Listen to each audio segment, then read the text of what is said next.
Енді мынандай мәселе болса ханым, бізде соңғы рет осы эфирден шыққаннан кейін маған аяулым жазып жіберген болатын. Кездесе аламыз ба деген сияқты. Себебі басқа тірліктеріміз болып тұрды. Одан кейін мен эфирден шықсам, менің телефон толып қапты енді. Номерлер звондап тастаған әртүрлі, сообщениялар келген, инстаграмма дайректіме сөйтсем, негізінде енді аяулым үйіндегілермен хабарласпай кеткеніне бір жарым аптадай болыпты. Өзінің ата-анасымен, жалпы үйіндегілермен. Сол себептен маған жазып жіберіпті, мен аяулымның осылай әпкесімін, ағасымын деген сияқты өтініш бір жарым апта болды. Хабар ошақсыз, ешқандай байланысқа шықпайды. Сізге барғанын көрдік, сізге ешқандай ешнәрсе демейміз. Дегенмен қолымызға ұстатып жіберсеңіздер. Кездестіріп берші деп. Кездестіріп беріңізші деп айтты. Аяулым как раз сол моментте жазып атқан.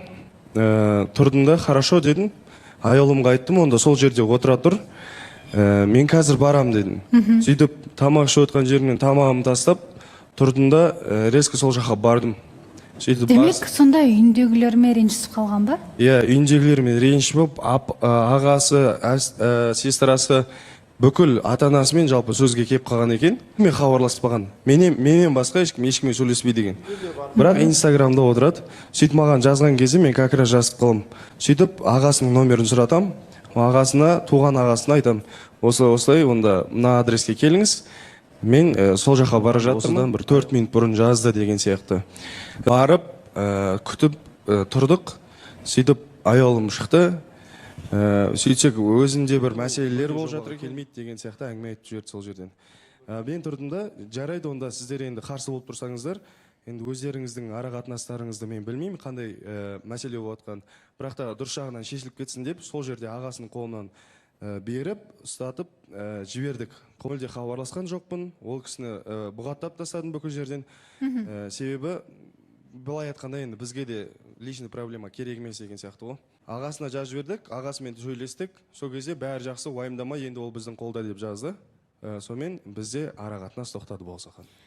Сіздің тарапыңыздан, яғни сіздің кеше көзіңіз жетіп көріп келген нәрсені айтып жатсыз. Өз көзіммен көріп келген. Енді бүгін біздің таңертең біздің редакцияға аяулымның өзінен хабарлама келіпті.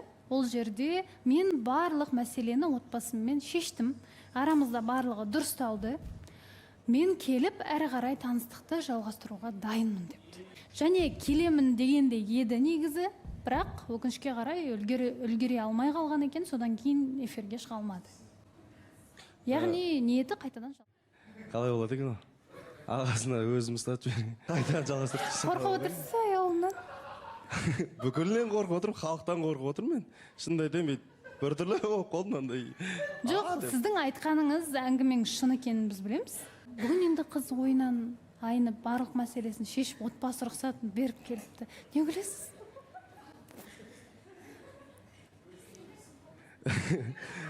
Аяулым көріп атсаң, сәлем саған. Мен таңдап келгеніңе рахмет. Бізде осымен таныстық тоқтасын. Арада тек қана көрген кезде сәлеміміз түзу болсын. Мен ондай проблемалармен айналысқым келмейді. Жаңағыдай біреумен кездестіріп бер, ұстап бер деген сияқты нәрселер маған өте жат. Қазір ондайға Ернар жұмсайтын боламын. Ернар жалпы қалай айтсам болады, баласақан негізінде шынымен мен келгеніне рахмет айтамын. Ол қыз баласы қанша дегенмен отбасындағы мәселелер әлі шешілмеген менің естуім бойынша. Мен сол тарапта қаламын әлі. Ағасының сөзі бар маған айтқан. Мен ағасының сөзінен аттамаймын. Және де келгеніне рахмет. Осымен менде таныстық тоқтайды аяулыммен.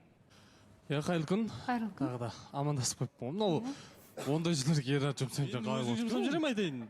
Түсінші отыр. Енді мен бұл неден ситуациядан жалпы хабардарым болсақан. Барлығын білем. Одан кейін сол маған да бір-екі хабарлама жазған екен. Менде маған да әпкелер хабарға шықты. Осылай болып жатыр отбасымызда деді.